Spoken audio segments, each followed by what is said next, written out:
So then, do you think you need to do any mind check? Are you sad lately, feeling sad? But that's not just the medicine. If you are a lady, you are about to get married, or you're single, or you're married, or you're in the 50s to 70s, this is for you. City Lady Chat with Dr. Abigail was awesome. As a clinical psychologist, we learned a whole lot about a woman's mental health. This is not an episode you should read. So just dive in, watch, enjoy the flow, and then you get better with your mind. So come on, let's dive in. Abigail, right? Okay. So this is Belwet Mind Clinic, and you are a consultant with them, right? I'm the founder and lead clinical psychologist. That's really good. That's really great. Okay, so who is Abigail? Now, let's know a little bit about where you came from, your background, stuff like that, right? Okay. My full name is Abigail Olasehinde, another shopper. Born and bred in Maiduguri, and then moved to the Southwest at some point. Had my first degree at Ladoga Akintola University of Technology. Proceeded for other programs and other degrees. So currently, I'm the founder and lead clinical psychologist at Belwet Mind Clinic, and also the clinical psychologist at Redeemers University, Ede, Osun State. I think that's just the summary of Abigail.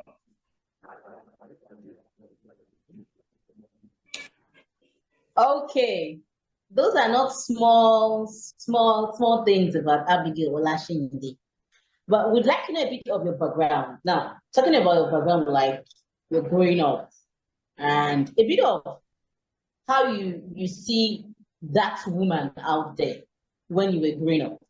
In City Lady Chat, we are helping to create the right narrative for women.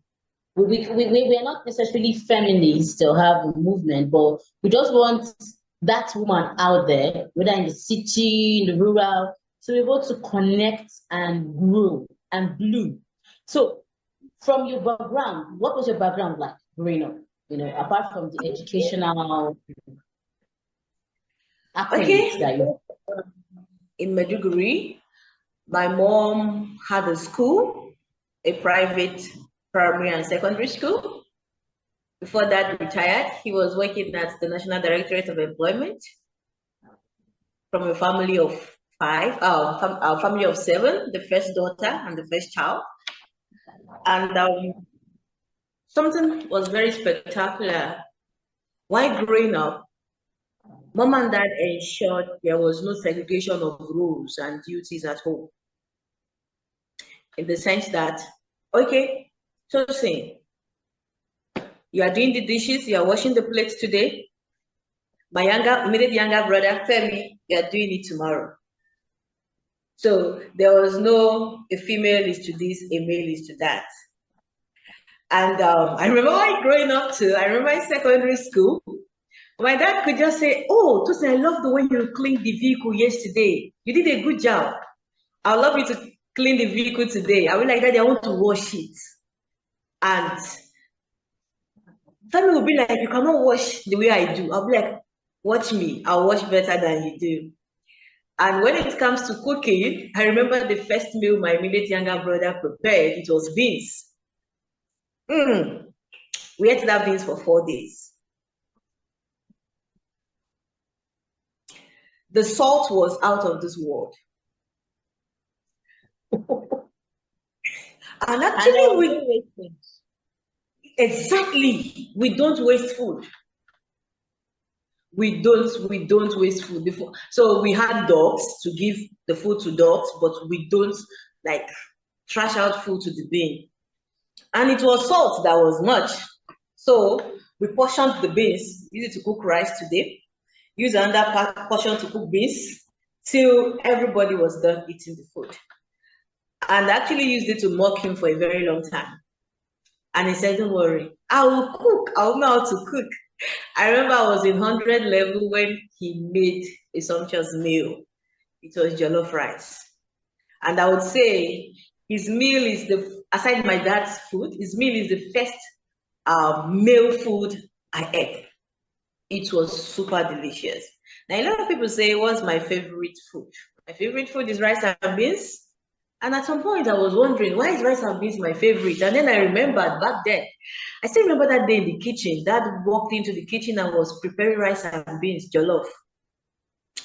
I went and I tasted the food. And what if I say it's almost 3 decades, but the taste of the food is still on my, it's like the food, the taste, I can still feel it on my board. So I grew in a family where there was no segregation of roles. Dad bait us, he baited us, he does the cooking when he's less busy. The laundry can be done by anybody. So it was pure love. And I think if I want to come to this world the second time, I would love them to be my parent. Oh, you're making us feel jealous, right? Okay, I think that's a good thing. We saw you came from a loving background, and that's cool. Although not everybody is privileged to have that kind of cool, sweet family unit. So it's a plus. Now, the next thing we are going to say is the Nigerian life. There's most of our audience are Nigerians. How do you think women view mental health? Because that's your specification, right? And what are some things that persons do not generally know that could be a result of mental illness? Let me explain it this way. I know that a lot of marital personality issues are linked. I'm not saying all are linked to some mental health related issues, right? I'm not saying all, right? So, but what is this view that people have outside that you would want to correct, especially for women, about mental health? Thank you.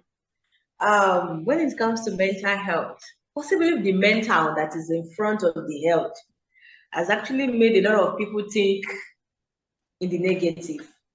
And I tell a lot of people, mental, just look at it as your brain and your mind. The same way you go to, and focusing on women, the same way you go to a doctor and say, I'm not feeling fine. The same way you go to a gynecologist and say, I think I'm having some issues with my hormones. Every professional with their specialty.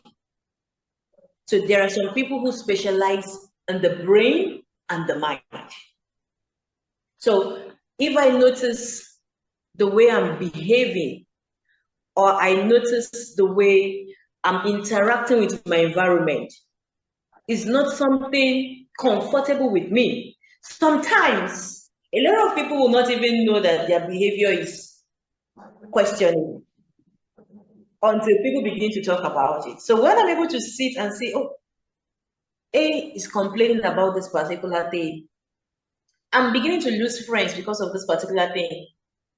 I'm attracting the negative people. I think something is not right. I need to speak to the specialist in this part. And I think that will be helpful if the advocacy of mental health in Nigeria keeps improving. It's better than a few years back. So if it keeps improving, and now a lot of women view mental health as,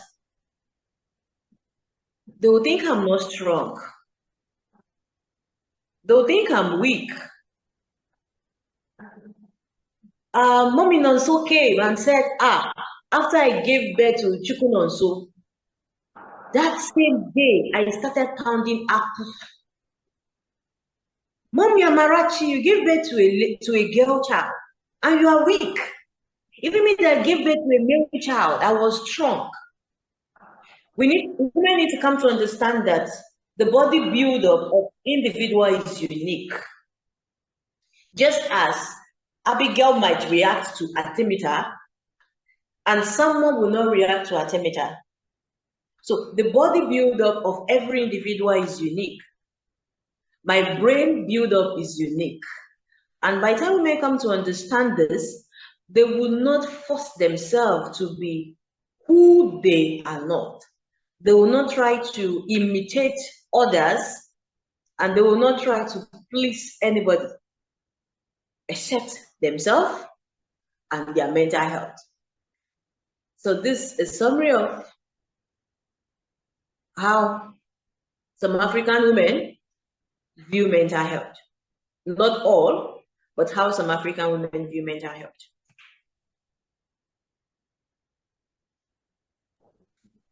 Hello? Yes, thank you so much. You have really shed light on this. I know you are sharing it from a professional's view because you must have met with a whole lot of ladies. Now, the next question is, what does that city lady outside need to do to protect her mental health? I have visited hospitals because of my mental health, probably because I'm aware, right? I'm not ashamed of it. I don't feel I decrease, in Africa, they don't decrease, I make it a good cycle, I feel we all need it. So, but how do we, on our own first, take care of our mental health? Thank you. I believe if every lady out there can be conscious of their facials, can be conscious of their mental health, the way they are conscious of their facials, I think things will get better. If every lady out there can be conscious of their mental health, the same way they are conscious of who they see when they stand before the mirror, things will get better. So the bottom line of it is, be selfish when it comes to your mental health. Be you, do you. I tell a lot of my female clients, I said, anything you will do now and you remember later and you wish you didn't do it, then don't do it to please anybody. Anything you wouldn't do now and you remember later and you wish, I wish I did it. I wish I gave a comeback. I wish I actually gave a savage response. Then do it. A lot of times, people are not conscious of their action. They are conscious of your reaction to their action. They expect to inflict pain on a lady and the lady to absorb the pain, to swallow the pain, to live the feminine, easygoing. But when it comes to mental health, easygoing, feminine has nothing to do with your mental health. Because it's just like someone who is susceptible to mosquito bites. And you say, because I want to please my roommate, I want to please my friend who is susceptible to mosquito nets, and you choose to sleep in the room without using insecticide, without using mosquito nets. So such a lady we see herself contracting malaria that could have been avoided. So in such a situation, bringing it to mental health, what should we do? We come to a middle ground. How do I protect my mental health? Okay, maybe for the sake of friendship, for the sake of tomorrow, I'm ready to compromise. But in the compromise I do, it should not be something that will affect my mind. Let's put the mental health side aside. It should not be something that will affect my mind. It should not be something that will pain me. It's not be something that I wish like, and now they'll be looking at me and being stupid. It should not be something that I'm putting myself in pain for someone else to be happy. So if I'm ready to compromise, the other person should be ready to compromise. So I believe when every lady out there cherishes her mental health so much, to the point of knowing that my mind and my brain has a lot to do with my behavior and interaction with the environment, things will get better. But it's not as easy as it sounds. A lady who is from a dysfunctional home, a lady who is from who had a lot of unresolved childhood trauma would want to do everything to please everybody, would want to do everything to seek validation, would want to do everything to feel loved. We want to do everything to feel appreciated, even if it means she being turned to a footmat. Now, in such a situation, how would such a lady know that I think I need to speak to a professional in this? When I go for speaking engagement, I tell listeners and audience, I say, close your eye, take a journey through eye movement from childhood to this moment. Those memories you don't want to think about, those memories you don't want to remember, those memories that flashes and makes you quiver, those memories that flashes and changes your emotion to the negative needs to be resolved. Go and meet a specialty in that part and they are clinical psychologists.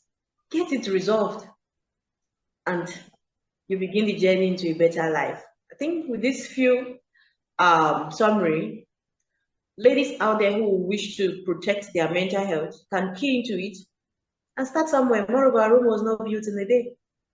A journey of 1,000 miles begin with a baby step. Starting in a day, and I'm rooting for them that tomorrow will be better and they will be a better version of themselves. Thank you. Thank you. So what are the signs that shows, oh, I need to check a mental health expert? We talked about child trauma. Definitely everybody has one or two traumas, right? You know, what are the signs that shows that, okay, I need to check? And okay, that should be the second question. Because most people in this part of the world, especially those who may not be among the middle class, they are concerned about I haven't seen food to eat. I want to go and check on my doctor. Am I crazy? Am I putting clothes? You know, that kind of view. So I don't want to know the signs. And are there schemes or are there structures that may not be so expensive for some ladies like that? All right, we'll look at the structure. That's and also look at the signs. Now, a few signs to know that I think I need to speak to a specialist with regards to my mind and my brain. One of it is, let's look at that of depression, starting from mild depression. When I'm beginning to have difficulty sleeping, I'm sleeping too much, changes in my sleeping pattern, changes in my diet, either eating too much or for some reasons I'm losing appetite unnecessarily. Prolonged sadness. For some reasons, I just see myself being sad, unhappy. I'm actually faking it. I'm actually suffering and smiling. I'm actually trying to paint a beautiful picture to the world, to those who see me, because I don't want self-pity. When I see myself trying to match up the energy of others, I'm not comfortable in being me. I'm doing everything possible to match up the energy of others. Everything possible, including my dressing, including my body structure, coming with low self-esteem, low self-confidence, and I see myself believing that, oh, assuming Abigail is to come in a different form, I will do better. Distortion in the thinking pattern. And definitely when there's distortion in the thinking pattern, there will be distortion in the behavior. Now, coming to anxiety, worrying too much. I see myself, worry is part of life because anyone who does not worry about tomorrow, motivational speakers will say such a person does not have a dream. So worry is part of life. But when I see myself worrying over everything, I see myself worrying over the past, wishing I could go into the past to change it. I see myself worrying about the future that I'm yet to know if it's gonna be the way I'm worrying about. Worrying about basically everything, then I need to check out. Something is wrong somewhere. Now, these are just a few signs with the common anxiety and depression. There are several signs with regards to other psychological disorder. Now, let's talk about personality disorder. The you, the me. I could remember back then, while growing up, I was authoritative, possibly influenced by being the first child. I was authoritative. I don't take nonsense. A go-getter. I put my mind to it and I go for it. Those were not bad traits, but they were beginning to question my behavior at some point. They were beginning to question my character at some point. Question my character in such a way that there were terms I use that people begin to view as being proud. And I had to sit and ask myself, Abigail, this trait, relate it. And I was like, this relating to temperament, choleric. And I read more on choleric. Fine, someone out there might say, that is me. Accept me the way I am. But the truth about it is, if everybody wants to be who they are and want to be accepted by everyone the way they are, they wouldn't even accept themselves the way they are.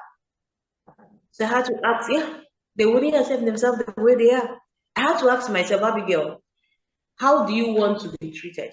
I think if every lady out there should come to a point in which they are sincere with themselves, how do I want to be treated? The way you want to be treated, you put a yardstick to the way you want to be treated. When you see someone treating you beneath or in a negative way to the way you want to be treated, you'll be very selfish with your mental health and you dissociate from such a relationship or friendship.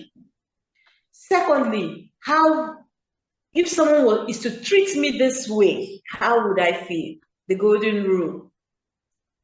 But if I come to a point in which I don't care, I derive this excitement and fulfillment when I inflict pain on others, then the childhood needs to be questioned. The upbringing needs to be questioned.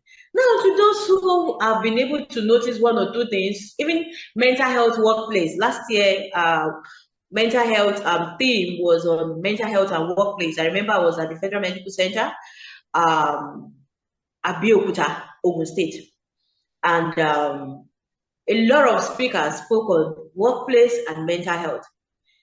Even if where I'm working is the source of the pain to my mind, to my happiness, to my joy, then I need to put it to check. Because the bitter truth about it is, just as they say, sako sako, which is in the negative.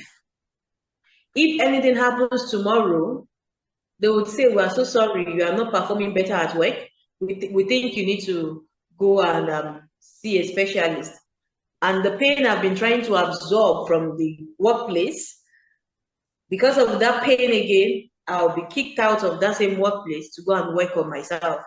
So why not work on it before the workplace kicks me out? Now, to those who would say to see a clinical psychologist is expensive, they are right, perfectly right. It's quite expensive, just the same way those who are concerned about their skin will do everything to see a dermatologist. I believe if every lady out there come to that point that what happens to my brain, what affects my mind, it will definitely affect my heart. It will definitely affect the pumping of the blood. It will definitely affect the neurotransmitters being released.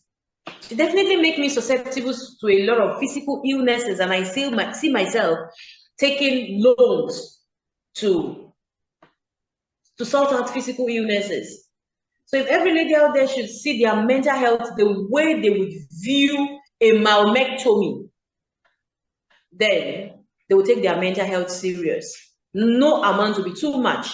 If every lady out there, and every lady is concerned about her skin, breakout, how she looks in the mirror. If every lady out there should take their mental health the way they would take their skin if they have acne, if they have massive breakouts, if they have skin reactions, and they don't mind, and they say, you see that dermatologist? That is the dermatologist that will provide the best service to you. But her consultation fee is 100,000 naira. A lady that says she does not have money, she wouldn't mind going to take, like getting money, seeking a loan from friends, or saving up. Why? Because she needs this thing to be addressed. As far as she's concerned, this reaction in the skin, this breakout is reducing her steeze, is reducing her self-esteem and self-confidence. And fortunately and unfortunately, one of the bedrock to our overall well-being is our mental health. So I don't think a fee should be too expensive when it comes to sorting out the overall bedrock of my well-being. Thank you.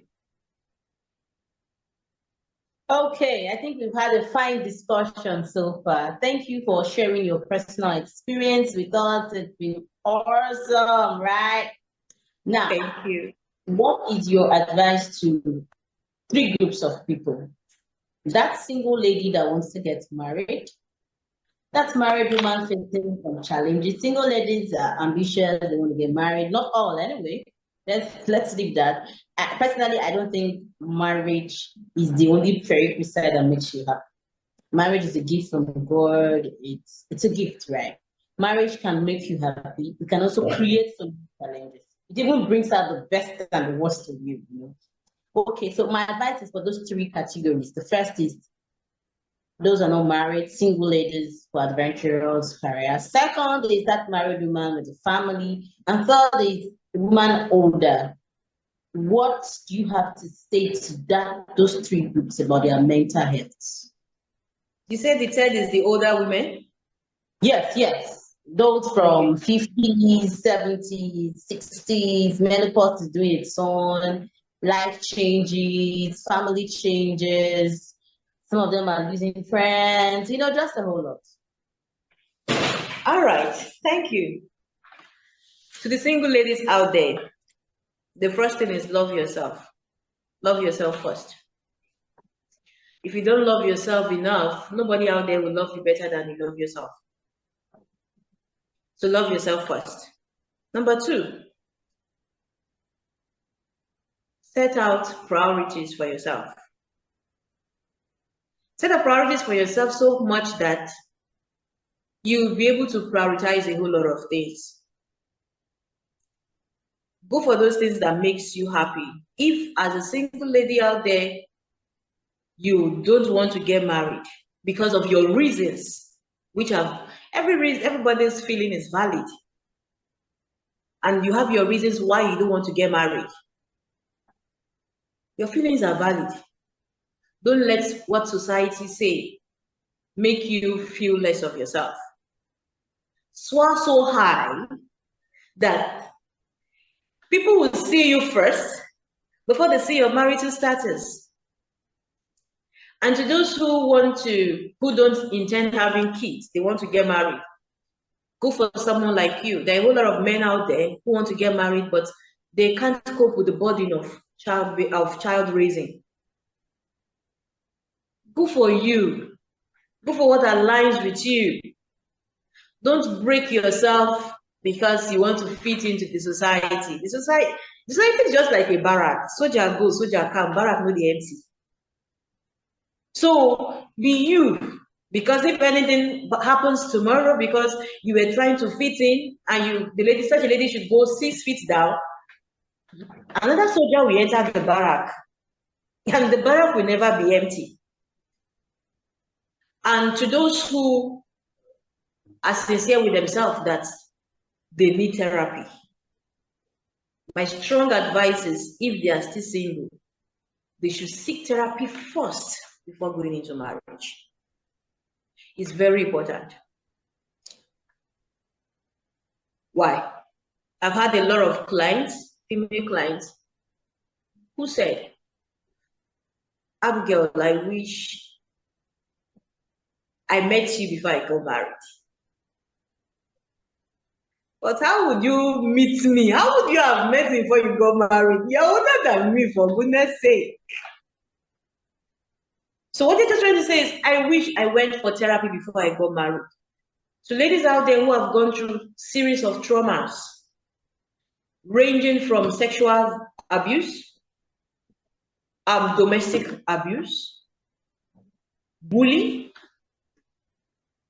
low self-esteem, low self-confidence, hurtful words from parents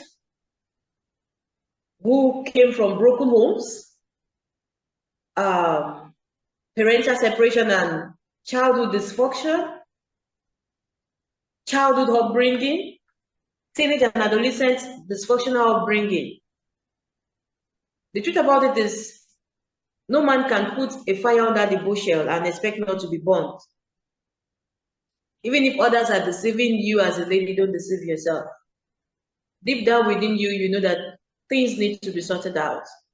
Reach out to a therapist. Get that trashed out. I bluntly tell some of my female clients, and I'll be like, you know what, at this point, call off that relationship. You need to heal before you proceed. If not, you see yourself depending on the opposite gender, on your supposed partner, seeing him as the source of your joy. And the unfortunate part about it is, every predator out there know their prey from the first glance. Every predator out there know their prey from the first glance. A predator that will see Abigail and be like, this girl is tough. I think I need to devise another means. And that predator will see Esther and be like, I don't need to devise any means. I'm gonna get this girl. Now, their goal is to bring such a lady as their prey to where they want her to be, crush everything left in her till she becomes a shadow of herself, and she sees herself useless without the supposed partner. Now, to the married lady out there, your mental health is still your priority. If what you got is different from what you ordered, communication is key. Communicate with your partner. And if the partner happens to be dawn of reality, a bitter reality, then take your mental health personal. Take it serious. Speak to a clinical psychologist about it. You'll be fine. The thing about it is, a prey who is still a prey in marriage, the moment you begin to see a clinical psychologist and begins to work on her mind and brain, her predator will know. Why? Because there are some attitude, there are some behaviors the predator always gets from her. See you again. The pleasure is mine. Welcome back. Yeah, network was doing somehow, but let's go straight and let's roll it up. Okay, so you were at the stage of talking to the married women all this. Yes. So if at any point they notice they are not comfortable with how they are feeling, with their behavior, their reaction, they see themselves doing less or doing more in the negative, then they should please reach out to the right specialist. If it has to do with their mind, they should reach out to the clinical psychologist. Now, the bitter truth about it is, a broken parent will most often than not produce broken children. So to every parent out there who have been sincere with themselves and they know they need therapy, they should please do. Because for everything they think they are doing right, for the fact that they are broken, it will be misinterpreted by the children and the circle continues. Now, to the older women out there, comes up with menopausal syndrome, comes up with self-actualization. Have I actually actualized anything? Have I achieved anything? Has it been a fulfilling decades back? Coming with subtle comparison with their folks.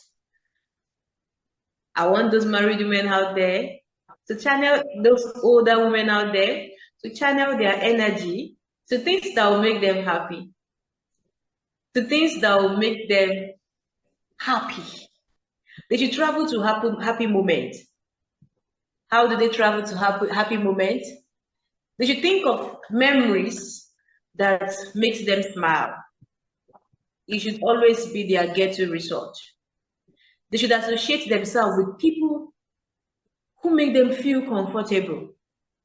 And this also applies to every lady out there. People who makes you feel comfortable.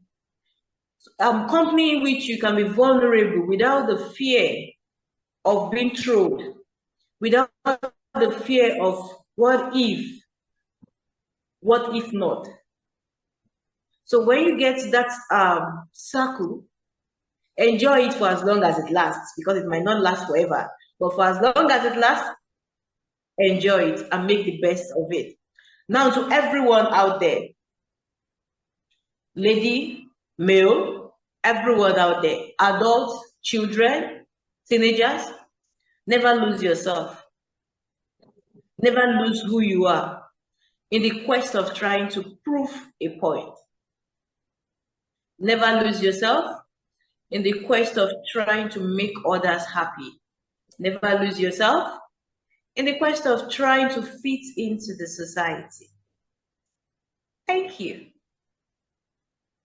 I think these are very crucial reminders. Thank you so much. This is a free consultation for us. City Lady has gotten a free consultation from you. Thank you so much. We have a full schedule, but you created time so we could talk with you, we could get some knowledge from you. And I believe as the chief consultant in Belwet, you are open to persons reaching out to you. Absolutely. And I'm so happy to have you as a City Lady star today. You know, this is the City Lady chat. And for me, something that has stood out for me is your honesty, your composure in looking at different areas and seeing how we can really help people. Because I think that should be even what made you did clinical psychology, right? Because you didn't tell me the gist, you know. It's a long one. You didn't tell me the gist, but I think there should be something involved in trying to help people because that most times that's where it starts. Or am I wrong? No, you are not wrong. You are right. Good. So that's it. We would be planning to round off now. So, but we just want to hear your last words. And you're giving advice to those three categories. And we just want to know what you advise people to do generally. And what do you feel about the City Lady chat too? All right. When I got the DM from Oluwatomi saying, the first thing that struck a chord was, I was like, wow, Oluwatomi saying, that's my Yoruba name. And then when I checked out City Lady Africa, I was like, okay, this is looking cool. The magazine. Okay, all right. And speaking with you today has been amazing. And I believe and I look forward to mental health advocacy increasing in Nigeria. I look forward to the point in which, and I think that is one of the reasons, that is one of the things that influenced the name of the clinic, Belwet Mind Clinic. I ensured it spoke to the mind, not the mental, something mental health, something psychological. psychologists are when I'm not sick. So the mind, oh, I need to sort out something with my mind. I believe when everybody begins to see their mental health, their brain and their mind, and as the same way they see hospital, it will be easy speaking to a clinical psychologist. It will be easy even if they see a clinic boldly written ABC Mental Health Center. I look forward to a day, to that moment in Nigeria where an average Nigerian can walk in there without the fear of being stigmatized. And one thing everybody needs to know is a lot of people will be like, how do I share what is bothering me with a stranger? How do I share what's bothering me with a stranger, like deep secrets I intend to take to the grave? Now, when it comes to the mental health, it's so sad that most of those deep secrets are things that makes us sad. And for as long as they are there and they are not resolved, we'll continue to be sad for a very long time. We'll continue to unintentionally inflict pain on others. We'll continue to give a bad impression of who we are to others. Now, one thing everyone out there should understand is just the same way every medical doctor is not a good fit for you. Not every clinical psychologist is a good fit for you. So you check out, okay, this clinical psychologist, would I like to work with this clinical psychologist? If it's those that that have the spirit leading, is my spirit clicking with this clinical psychologist? Do I think I'll get the best from this clinical psychologist? Okay, I've been following this clinical psychologist for a while now. Does this clinical psychologist look like someone that I could trust with my secret? And it's okay to have trust issues. It's okay to have trust issues when you are about to speak to your clinical psychologist. And it's the duty of the clinical psychologist to build the trust. Trust is built, is earned, is not forced. Everyone out there, be selfish about your mental health, regardless of the gender, regardless of the age, the culture, the tradition. Be selfish about your mental health. Be you, do you, and live your life to make you happy and to make your creator happy. I think with that, you'll be able to fit into any society. You'll be able to stand tall, regardless of the storm and the weather.